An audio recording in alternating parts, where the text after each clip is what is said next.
What's up, college football fans? Jack here, previewing the Big Ten title game. It has arrived. Now, I am, of course, a diehard Michigan fan, go blue, but I want to look at this game from a neutral perspective. I want to give you both sides of the story here, talk Iowa, talk Michigan, give you their strengths and weaknesses, key players in the matchup, and give you my honest assessment and prediction for what this game is going to be. Both teams have had their highs and lows this year for sure, but Iowa has managed to squeak out a 10-2 record. They've had a very respectable year. Let's break down their schedule a little bit before we start talking about the team itself.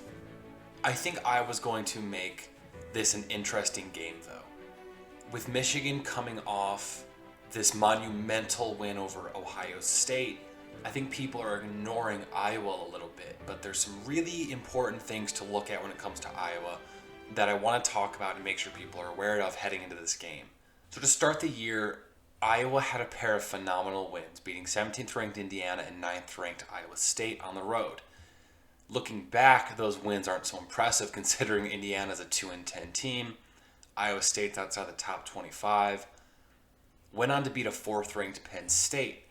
Intriguing thing about that game, obviously Penn State was up, I believe, by 2 scores when starting quarterback Sean Clifford gets knocked out of the game. Iowa comes back to win, and at this point they're a top 5 team, really have everything ahead of them. Lose to Purdue 24-7, lose to Wisconsin 27-7, narrowly escape Northwestern 17-12. That middle of the season slump was really concerning for Iowa. And for the most part, they've rebounded despite issues with their quarterback position. But they narrowly get away with that win against Penn State. And then they only put up 14 points between Purdue and Wisconsin. Not really a good look. And the way they lost to Purdue and Wisconsin is very interesting. Purdue all through the air. That's how Purdue wins games. Wisconsin all on the ground. That's how Wisconsin wins games. But the offense is terribly inept for Iowa. They live and die off their defense. Their defense leads the country in turnovers. Majority of those turnovers come by way of their secondary, with 22 interceptions on the season. It's just what Iowa does. They get turnovers. And that's where you look at the strengths for this team.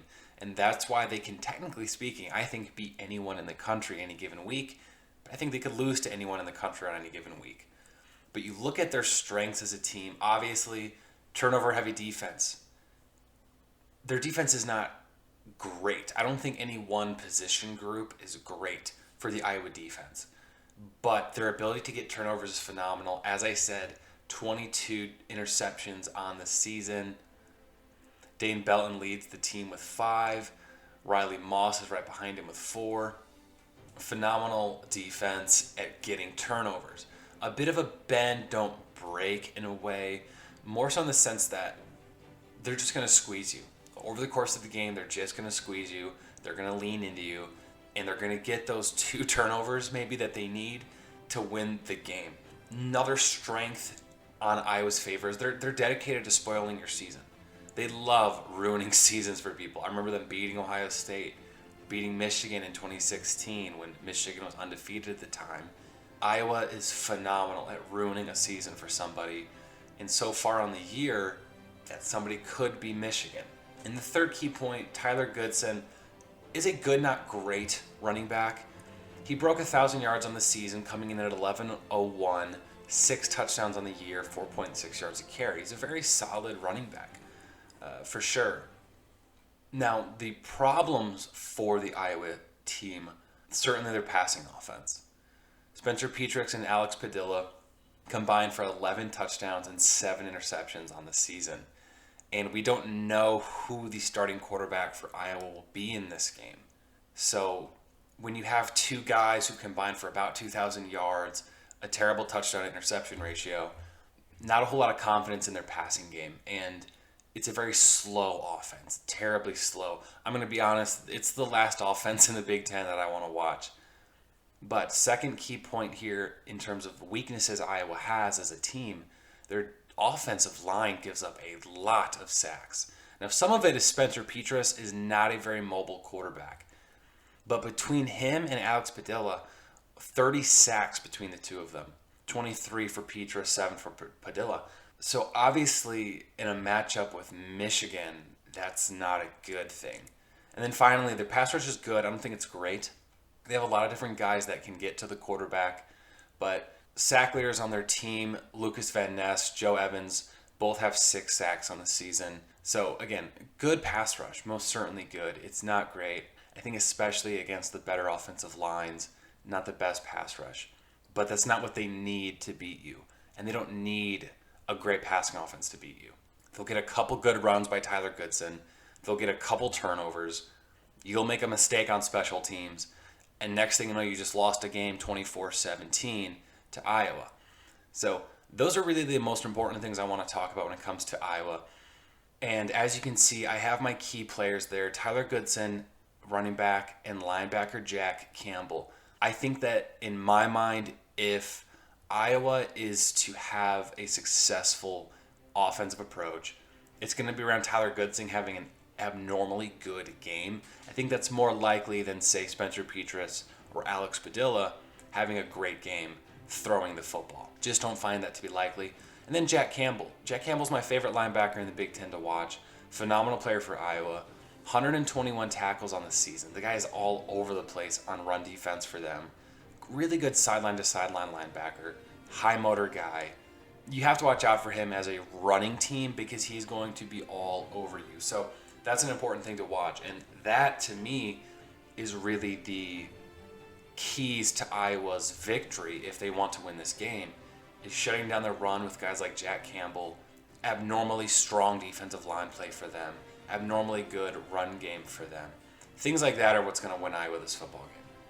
Now, let's talk about Michigan, and then I'm going to get to my sort of overview and final notes of this game. But when you look at Michigan's season, and I've covered virtually every game that Michigan's played this year, they have very clearly defined strengths. One, they have the best run game in the country. Hassan Haskins over 1,200 yards and 18 rushing touchdowns. I think that was best displayed by his 5-touchdown performance last week against Ohio State. But Blake Corum, he had to miss some time because of an injury, but over 800 yards and 10 touchdowns himself. And when I say best run game in the country, I do generalize that a little bit, but I do think Michigan's probably got the best run game in the country, and they've probably got the best pass rush duo at the very least in the country, with Aiden Hutchinson and David Ojabo. Aiden Hutchinson with 13 sacks on the season, David Ojabo with 11, and one specialty when you're talking David Ojabo would have to be his ability to get to the football when it's in the quarterback's hands. It's something he's fantastic at doing. He has 5 forced fumbles on the year, which leads the team. You have to be cautious with that duo. And that's really what makes Michigan able to beat the second-ranked team in the country, Ohio State, to beat Penn State in a tough road game, to beat Wisconsin in a tough road game. They have this run game and pass rush that can probably beat anyone in the country. When that offensive line is running the way it is, when the pass rush is getting to the quarterback the way it is, those are huge factors in any football game. And then third, it's momentum. Michigan has the momentum right now where they're coming off the biggest Michigan football win in probably the last 20 years. They know what's at stake in this Big Ten title game, and that's a playoff berth. So with that said, let's look at the weaknesses, and then I'm going to go over kind of my final narratives for this game. It's rare for Michigan's passing game to take over. It's something we've seen against Michigan State with Cade McNamara, but they lost that game. He had some throws against Penn State, some throws against Ohio State, Wisconsin. But ultimately, the passing game is not how this team wins. It's not to say Cade is a bad quarterback or they have bad weapons. It's just that it doesn't usually happen. You're looking at 3 or 4 big throws a game that facilitates the run. That's really what the passing game is for. Next key point here is they may suffer from a sort of post-Ohio State victory hangover. That's something they really got to look out for. They're coming off the biggest win of the last 20 years for Michigan. Are they going to lose that underdog mentality? That's sort of no longer the chaser, they are being chased. And with a team like Iowa, that's a very dangerous matchup. And then when the pass rush isn't getting home, the secondary does suffer. They don't have the corners in their secondary to stick to receivers as long as you'd like. when the pass rush isn't hitting home. It's really reliant on that duo of Hutchinson and Ajabo. And my key players in this game, Josh Ross, linebacker from Michigan, leads the team in tackles. They're going to need to use him to shut down the run because I would imagine they're going to try to use Tyler Goodson up the middle quite a lot. And obviously Hassan Haskins. I don't want Cade to have to throw the football very often in this matchup because of the room for error. Just pound the rock. Even if you're not blowing out Iowa, win the game. You're in the playoff. It's guaranteed. Don't make mistakes. Run the ball. I really should say Michigan's running back room because Blake Corum and Hassan Haskins, Donovan Edwards, all of those guys are capable of running the ball for Michigan, but Haskins has turned into their offensive MVP on the season. With that, I'm going to go ahead and say Michigan wins this game in a lower scoring battle than we think. I think it's going to be 27-13 Michigan. I don't think they dominate Iowa. I think it's going to be gradual, and I don't think Iowa's going to move the ball very well. I don't doubt that they'll score a touchdown. I don't doubt that they'll kick a couple field goals, maybe score a couple touchdowns, but I don't think they can keep pace with the Michigan offense. And I very well may be underestimating how many points Michigan can score in this game, but I'm going to keep it at a moderate 27 to the Iowa 13. That's my current prediction for the game. Of course, it could be a blowout. We saw it with the Ohio State game. You never know what's going to happen with this team, but I have it as a 27-13 win. And obviously with that, that would mean Michigan locking up a spot in the college football playoff for the first time under Jim Harbaugh and for the first time since the playoff has been put into college football, leaving Iowa in the Rose Bowl. That's not bad for Iowa. They walk into the Rose Bowl as a 10-3 team. That's not so bad. At a shot at winning that. Kurt Ferentz, I think, would be pretty pleased with that squad doing that, considering the issues at quarterback that they've had. But for Michigan, obviously, that's the team everyone wants to talk about. Jim Harbaugh finally got that win over Ohio State. I could talk about that for hours. But now you have to shift gears to what's coming up for the Wolverines. It's that playoff appearance that they want. It's winning a Big Ten title for the first time since 2003. Those are kind of things Michigan's looking at. And it's entirely possible that a path to the college football national championship is through Iowa and Cincinnati. Because right now, I'm willing to bet it's going to be Michigan at 2, Cincinnati 3 in the final college football playoff. Now, does that mean they can walk through either team? Absolutely not. But up until a national championship, Michigan's the favorite against anybody they'd face. Whether it's a head coach that's Notre Dame, whether it's Oklahoma State, Cincinnati. But not to get ahead of myself, this is about the Big Ten title game, not Michigan making it to a national championship, right? So thank you for listening, everybody. This was my quick preview for the game. Let me know in the comments who you think's going to win this matchup. Is there a chance Iowa can pull it off? I mean, it's a rhetorical question. Obviously, there's a chance they can win the game.